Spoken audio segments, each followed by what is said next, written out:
Bismillahirrahmanirrahim. Assalamualaikum warahmatullahi wabarakatuh. Innal hamdalillah nahmaduhu wa nasta'inuhu wa nastaghfiruhu wa nastaghfiruhu wa na'udzu billahi min shururi anfusina wa sayyiati a'malina. Man yahdihillah fala mudilla lahu wa man yudlil fala hadiya lahu.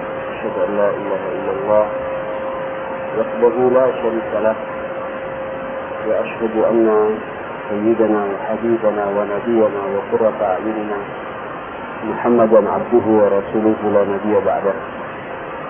اللهم صل وسلم وبارك وترحم على هذا النبي الكريم وآله وصحبه وسلم تسليما كثيرا.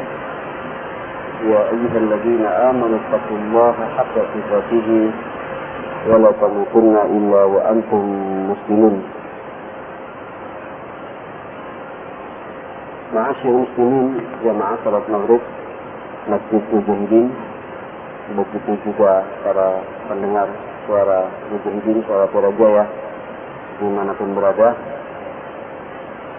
Kita terakhir masih membahas tentang al-ukhuwah fillah, bersaudara karena Allah Subhanahu wa Ta'ala.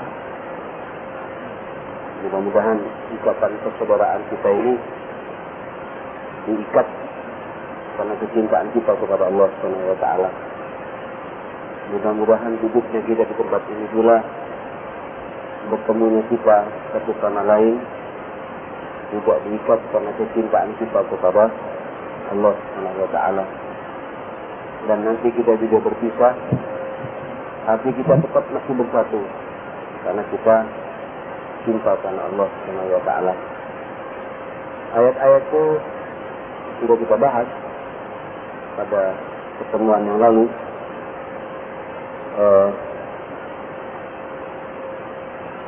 Bahkan kita juga sudah membahas hadis-hadis Rasulullah Sallallahu Alaihi Wasallam tentang konsekuensi orang bersaudara karena Allah Subhanahu wa Ta'ala. Di mana kata Rasulullah, hadis pertama dari Abdullah bin Umar radhiyallahu anhuma, anna Rasulullah sallallahu alaihi wasallam qala, al-muslim akhul muslim. Muslim itu bersaudara dengan muslim yang lain. Bagaimana bentuk persaudaraannya? La wazlimu, tidak boleh menzaliminya, tidak boleh menganiayanya. Tidak ada kamusnya orang mengaku muslim terhadap saudaranya kemudian menzalimi dan menganiaya, memfitnah, mengadu domba. Ini bagian dari bentuk-bentuk kezaliman, menggunjingnya dan lain sebagainya. Wala yuslimu, juga kalau kita bersaudara karena Allah, muslim yang satu dengan muslim yang lain tidak boleh kemudian menyerahkan kepada musuhnya. Ya. Kemudian kata Rasulullah sallallahu alaihi wasallam, "Wa man kana fi hajati akhihi, kana Allah fi hajatihi." Barang siapa selalu memenuhi hajat saudaranya, kebutuhan saudaranya, yakinlah Allah juga akan memenuhi hajat-hajatnya, kebutuhan-kebutuhan kita semua.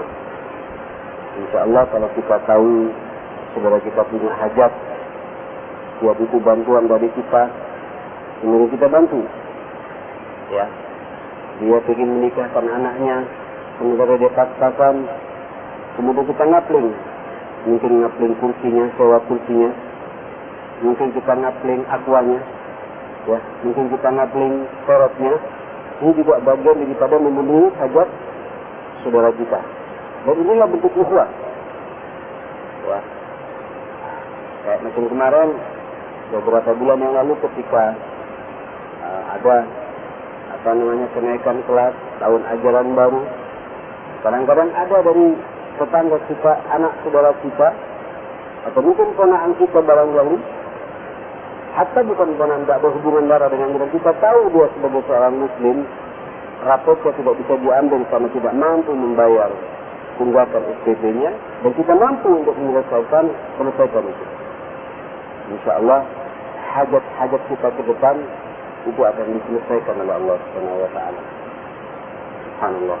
Ya. Wa man farraja 'an muslimin qurbatan farrajallahu anhu qurbatan min qurbi yaumil qiyamah. Barang siapa menyelesaikan problem, ujian, musibah yang menimpa kepada saudaranya sesama muslim, nanti pada hari kiamat ujian yang bakal menimpa kepada kita juga akan diselesaikan oleh Allah Subhanahu wa taala.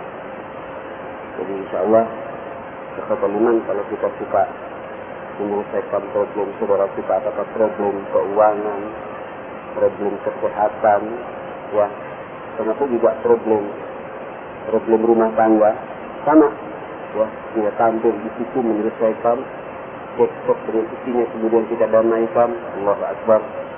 Ada masalah dengan anaknya, kemudian kita sambungkan antara anak dengan orang tua. Ini problem-problem hidup, termasuk juga problem-problem kehidupan dan lain sebagainya, ya. Kemudian kita selesaikan insyaallah problem kita di akhirat. Dan makna hadis ini kita seyakin-yakinnya kalau kita suka menyelesaikan problem saudara kita akan selamat dari kilatan api nerakanya Allah Subhanahu wa taala. Kemudian akhir dari hadis ini, wa man satara musliman, barang siapa menutupi musliman, satara musliman, menutupi aib seorang muslim. Bukan suka-suka di lapangan kita tahu akan aibnya orang baik. Kemudian kita tutup rapat-rapat jangan sampai orang lain tahu. Bukan sengaja dibuka, gitu. Atau sengaja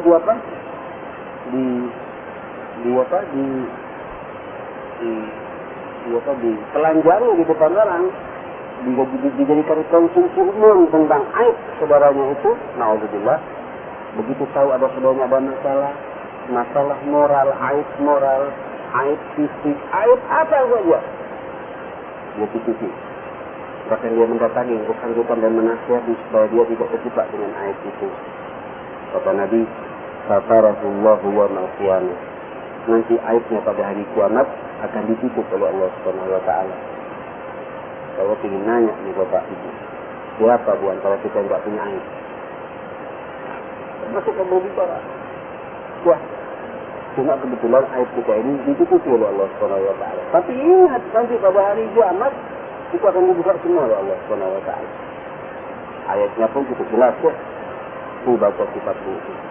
Ikra kitabak, baca kitabmu, baca rentetan perjalanan hidupmu itu dibuka semuanya. Insya Allah akhirnya kalau kita suka menutupi aib saudara kita, di aib kita nanti di kitab kita itu, di buku kita itu akan akan dihapus oleh Allah Subhanahu wa taala. Ya, man satara musliman satarallahu wa man suwana. Dalam siapa menutup aib sesama muslim, yang aib dia sendiri akan ditutup oleh Allah Subhanahu wa taala. Inilah karakter orang bersaudara karena Allah. Dia tidak kemudian hendak manakala melihat saudaranya terjebak dengan maksiat.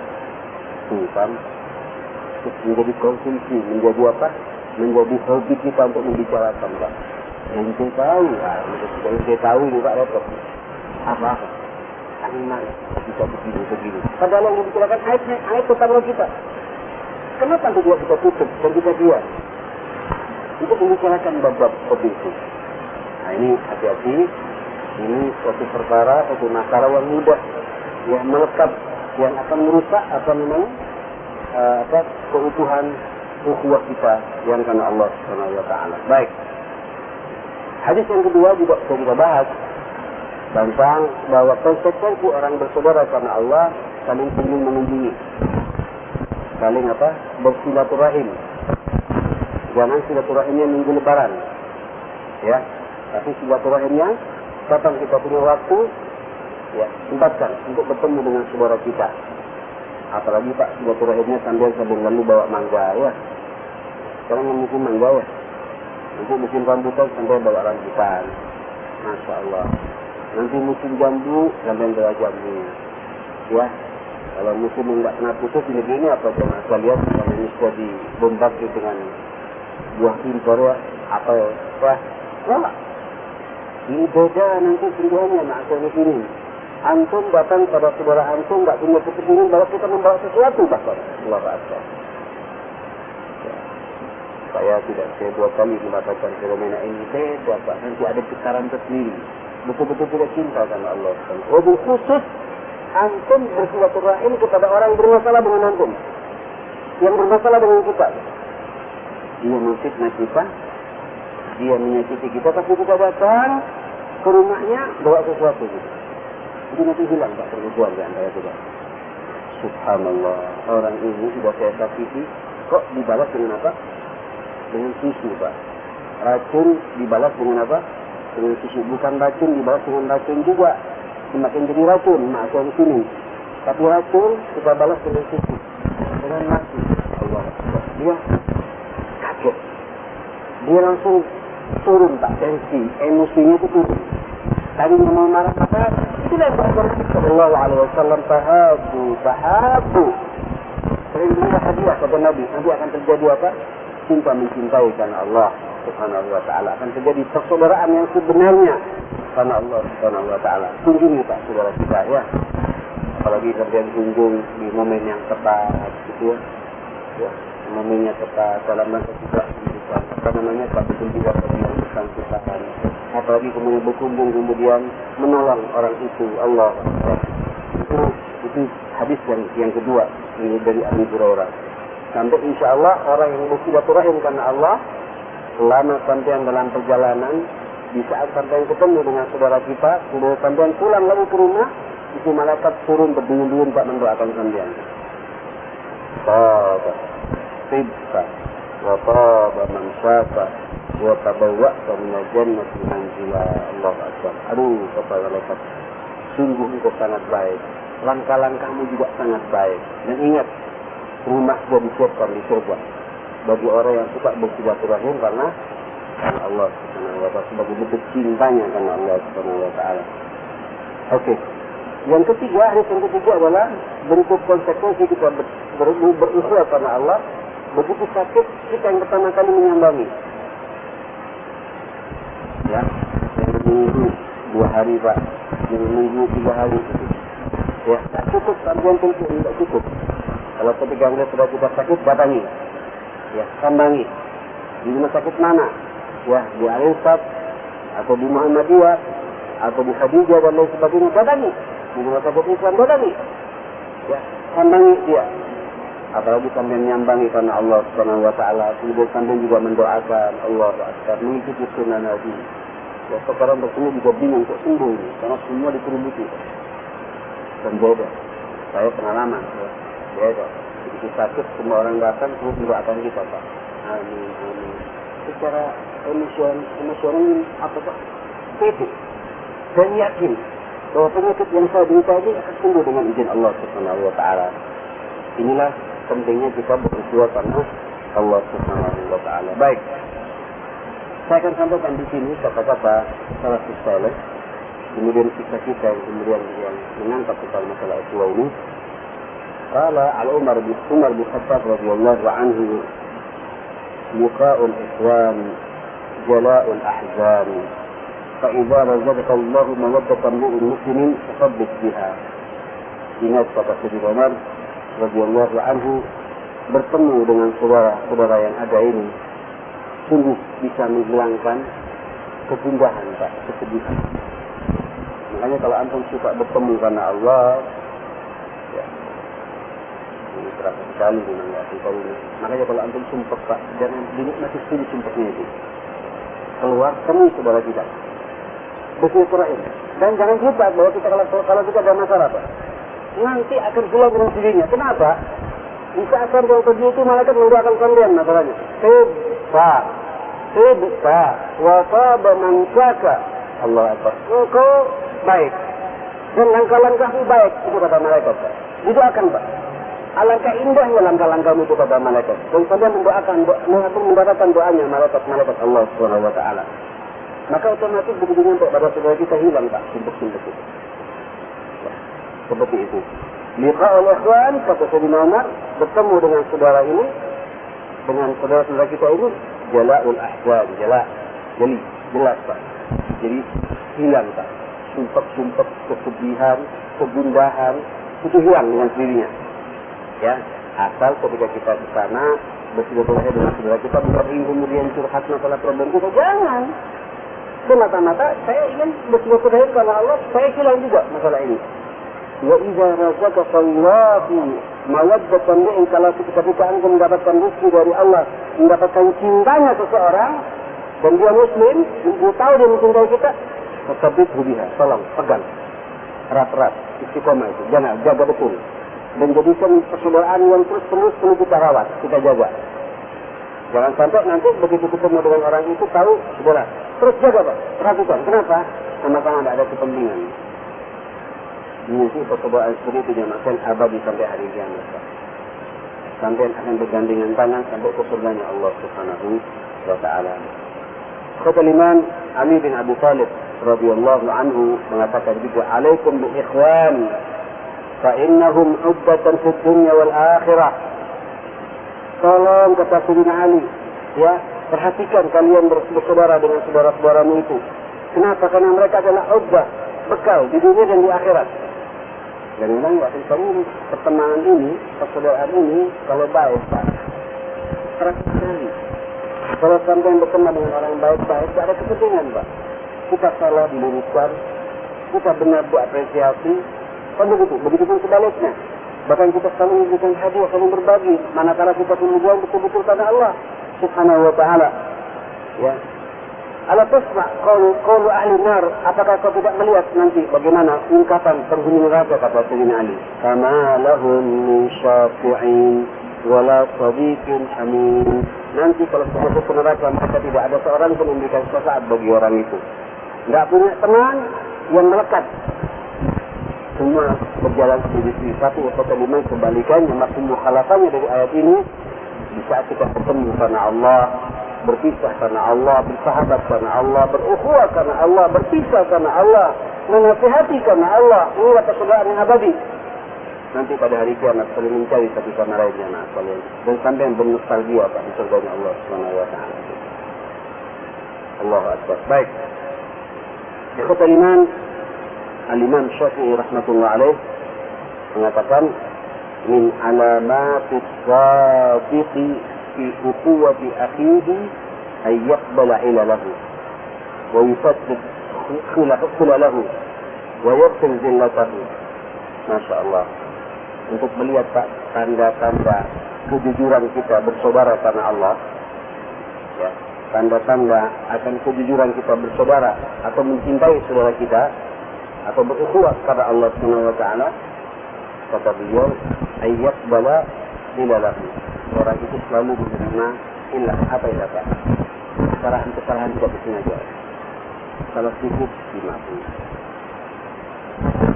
Ini kemudian kata Al-Imam Al-Qami rahmatullah alaih ketika berbicara tentang konsekuensi ukhuwah itu jemaah sekalian, iqtilu akhika sab'ina udran, kau berikan kepada saudaramu itu ketika dia berbuat salah kepadamu, beri 70 alasan memaafkan.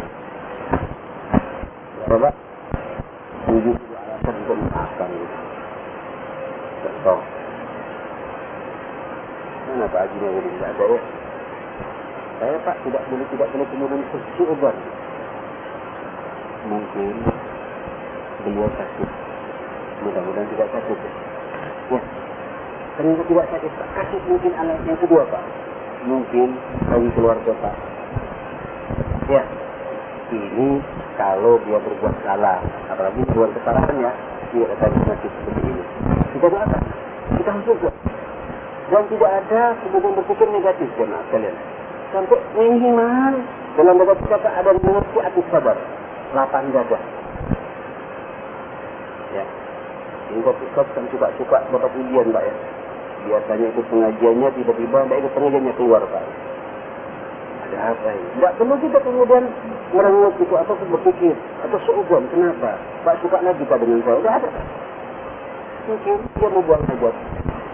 Ya, tidak buang hajat itu ada janjian sama kamu. Tidak juga Pak, kasih mungkin yang lain Pak. Mungkin dia tidak apa harus pergi ke dokter periksa kesehatannya. Enggak juga Pak, mungkin sampai berapa? 70. Waktu Ustaz lupa pada masa. Memang itu yang kita cari Pak. Supaya kita tak berpikir negatif sama orang. Kasih sama orang 70 alasan. Kita kan begini Pak, suka ada masalah sedikit, satu pun tak dikasih alasan itu Pak. Langsung difonis orang itu. Salah apa saya ini? Padahal kita perlu Pak memberikan husnuzan, berikan sedikit apa namanya? Apa kalau baca buku apa? Perasaan yang baik bagi saudara kita ketika dia berbuat salah sama kita. Bapak Ibu Syafi'i, ayat bala ilalah. Salah itu kita maafkan. Kita berpikir positif. Mungkin kesalahan dia juga menimpa kepada kita pula Pak. Cuma kebetulan ketika kita berbuat salah tidak ketahuan sama orang. Ini apa tidak? Suka-suka Pak, kita suka langsung memponis orang, padahal kita juga pernah Pak. Saya kalau bawa mobil Pak, diserempet orang Pak. Isian mana kadang-kadang sebelah saya ini Pak. Keluar kata-kata tampang. Alah, bahasa Surabaya itu. Ya akhir, Bismillah. Anak yang enggak apa-apa, itu yang marah gitu. Ya, mungkin Pak, saya juga pernah begitu pula. Kita juga, dia mungkin terburu-buru begitu. Enggak ada niatan nyerempet saya, enggak ada niatan. Mana ada Pak orang punya sengaja untuk menyerempetkan mobilnya, kendaraannya pada kendaraan orang lain. Enggak ada. Pasti dia juga ada keterdekaan. Cuma lupa, logikanya enggak jalan. Dan perkara itu juga menimpa kepada kita pula gitu. Ketika ada masalah kita juga ngebut juga Pak. Ayo untuk yang baik. Ini sehingga hidup ini Pak enak, rehat. Dalam mensikapi kehidupan seperti itu. Kenapa? Ini yang dikatakan Imam Syafi'i rahmatullah alaihi. Begitu melihat saudaranya berbuat salah, maafkan saja lah. Yakbar, kita terima kesalahannya. Tapi kita hanya menerima Pak. Wa yusabbih khulalahu. Kita luruskan Pak. Ya, kesalahannya itu. Ada kesempatan. Ana salah kebetulan Pak. Kok diperintah? Kapan Ustaz? Antum nyebut Allah. Cuma enggak anak itu saja waktu itu. Mungkin apa Pak? Ada kita luruskan. Keluar. Si Hatta bukan mobil saya. Si Hatta mobil orang. Saya keluar pengebut itu. Hati-hati dia. Disadis sudah lalu. Dia tidak ingin mendiamkan saudaranya ketika berbuat salah. Didiamkan berbuat salah. Tidak. Dia punya niat semangat yang tinggi untuk apa? Untuk sabdadah. Untuk meluruskan Pak, kesalahan-kesalahan yang dia punya. Subhanallah. Kalau sampai kemudian dia keterlaluan, wa yaghfiru dzunubatahu. Dia mintakan ampun kepada Allah. Mudah-mudahan dosa orang ini diampuni oleh Allah Subhanahu wa taala. Halo Bapak, gimana kita suka bermasalah dengan tetangga ya? Kamu enggak sampai mendoakan tetangga sampean Pak? Hah? Bangun rumah tidak panas soal sampean Pak. Begitu bangun terganggu rumah kita. Hah? Tapi sampean jangan tahu tetap coba ya Allah lapangkan dada orang ini, buka hatinya, ya, buka pikirannya. Kami terganggu setiap hari ya Allah. Sehingga kemudian ya Allah mudah-mudahan rumahnya roboh gitu. Akhirnya ada juga. Mudah-mudahan rumah tangganya berantakan. Bisa dengan istrinya. Ini omongan-omongan yang tak masuk akal. Dan tidak benar begini jemaah sekalian. Ini doa tadi doa memutus tali silaturahim. Allah juga tidak akan mendengarkan doa kita ini. Memang jemaah sekalian, doakan dengan doa yang positif kepada saudara-saudara kita. Ada dokter, mintakan ampun kepada Allah Subhanahu wa taala. Mudah-mudahan orang ini diistiqomahkan oleh Allah Subhanahu wa taala. Ikhwatul iman rahimakumullah. Apa kata begitu kata Imam Syafi'i rahimahullah. Kemudian sila Imam Syafi'i juga mengatakan di riwayat yang lain, khairul ikhwan idza aqbala 'alaika idza adbara zaman man aqbala 'alaika idza adbara zaman anfa. Sebaik-baik saudara persaudaraan, apa kata beliau, itulah di saat ada saudara kita memperhatikan kita Pak, di saat semua orang tidak memperhatikan kita. Memang baik. Atau contohnya kalau bahasa kita ini, dulu ketika sukses, semua orang mendekat Pak. Sukses secara materi maksud saya Pak.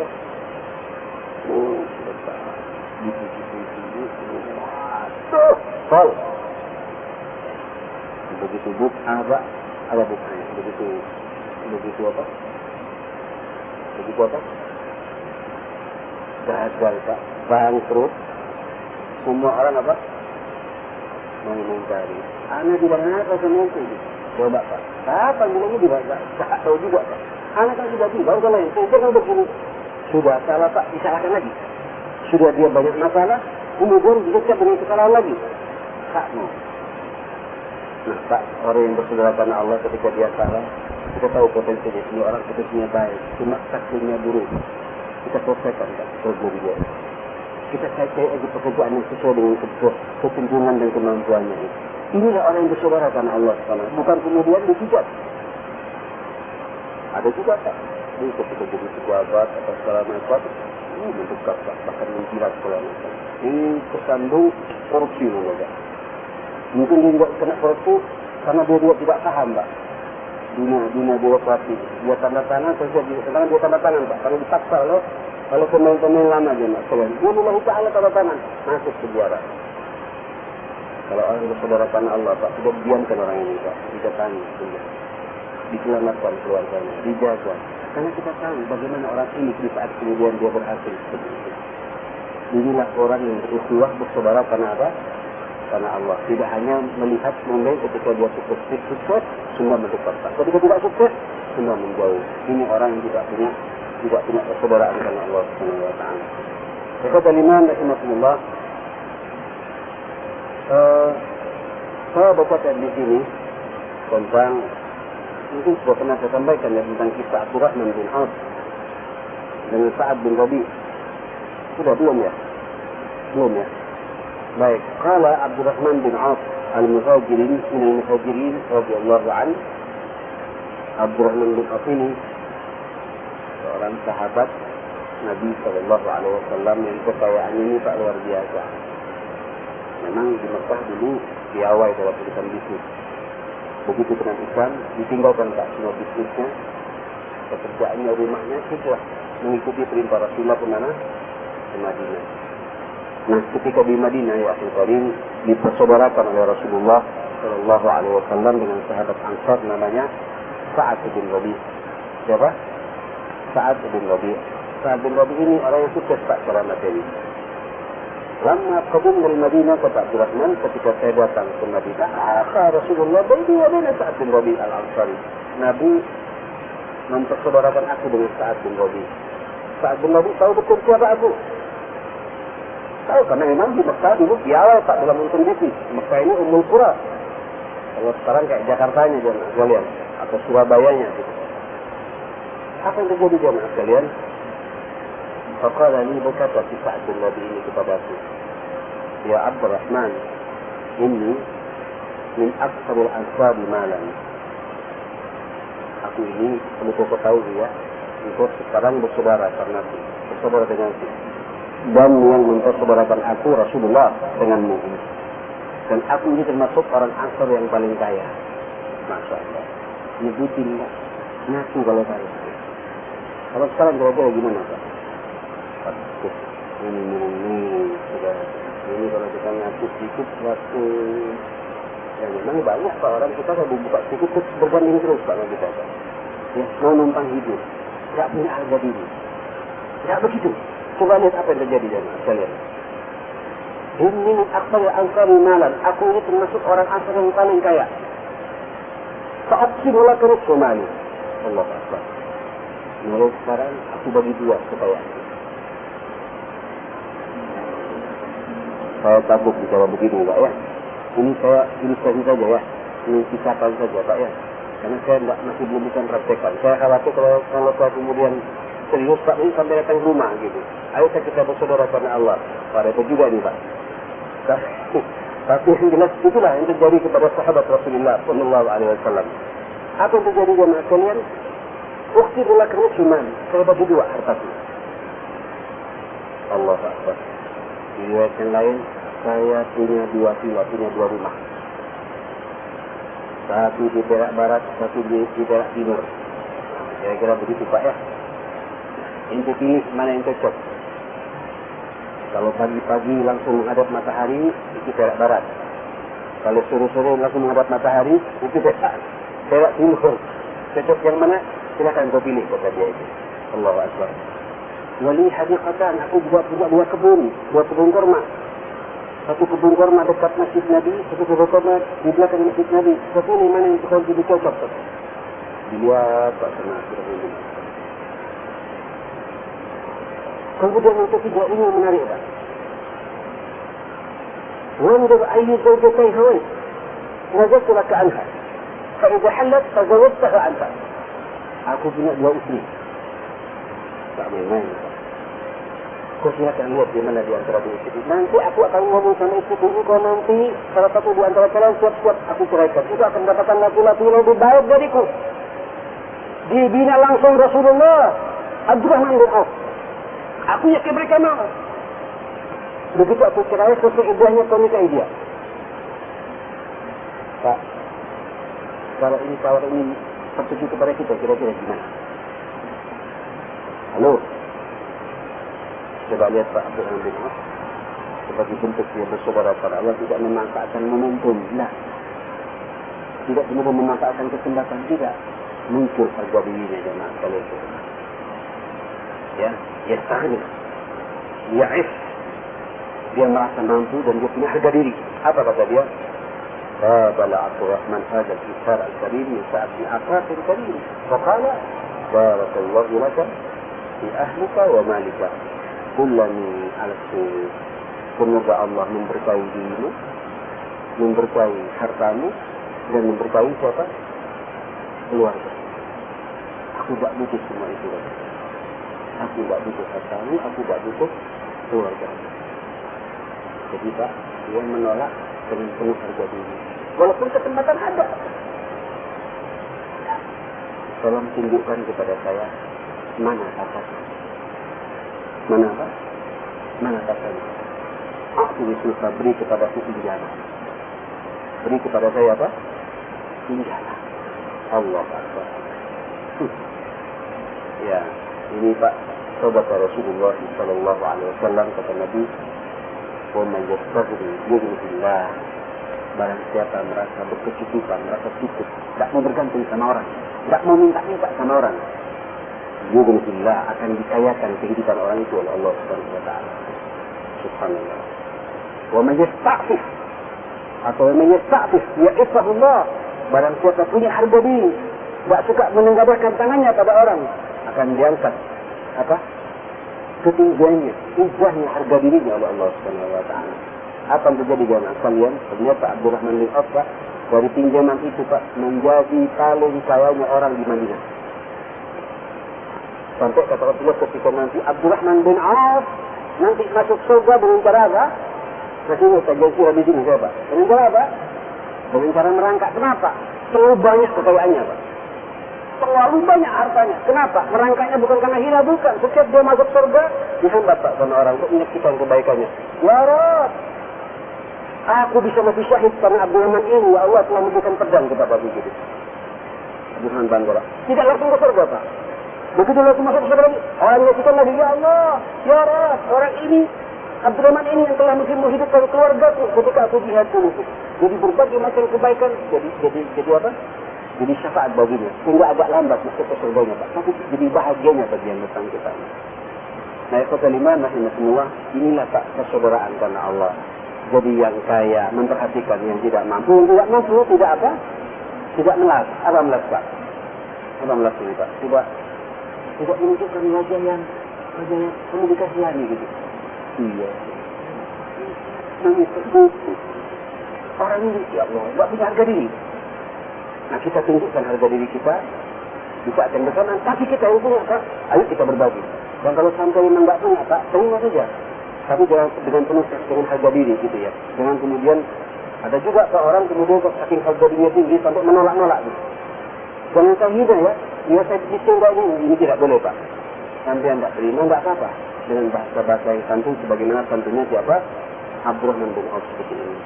Mudah-mudahan kita semua hadir di sini. Mudah-mudahan Allah Subhanahu wa taala memberikan keberkahannya bagi kita semua. Kita bisa bersaudara karena Allah Subhanahu wa taala, saling cinta mencintai karena Allah Subhanahu wa taala, bertemu karena Allah, berpisah karena Allah. Insyaallah kita ke surga Pak, tidak hanya itu kita ke surga bersama-sama ya. Tidak hanya kita berkumpul di Masjid Mujahidin, tapi kita juga berkumpul di surganya Allah Subhanahu wa taala karena persaudaraan yang kita tata selama ini insyaallah. Rabbana atina fid dunya hasanah wa وفي الآخرة حسنة وقنا عذاب النار. اللهم ارحمنا بالقرآن، اللهم احفظنا بالقرآن، اللهم اجعلنا ممن يستمعون القول فيتبعون أحسنه. اللهم أرنا الحق حقا وارزقنا اتباعه، وأرنا الباطل باطلا وارزقنا اجتنابه يا رب العالمين. اللهم حبب إلينا الإيمان وزينه في قلوبنا، وكره إلينا الكفر والفسوق والعصيان، واجعلنا من الراشدين، واجعلنا من عبادك الصالحين، واجعلنا من جندك المخلصين المتحابين فيك يا رب العالمين برحمتك يا ارحم الراحمين. وصلى الله على سيدنا محمد وعلى آله وصحبه وسلم تسليما كثيرا، والحمد لله رب العالمين. سبحانك اللهم وبحمدك، أشهد أن لا إله إلا أنت، أستغفرك وأتوب إليك. ومن معك، السلام عليكم ورحمة الله وبركاته.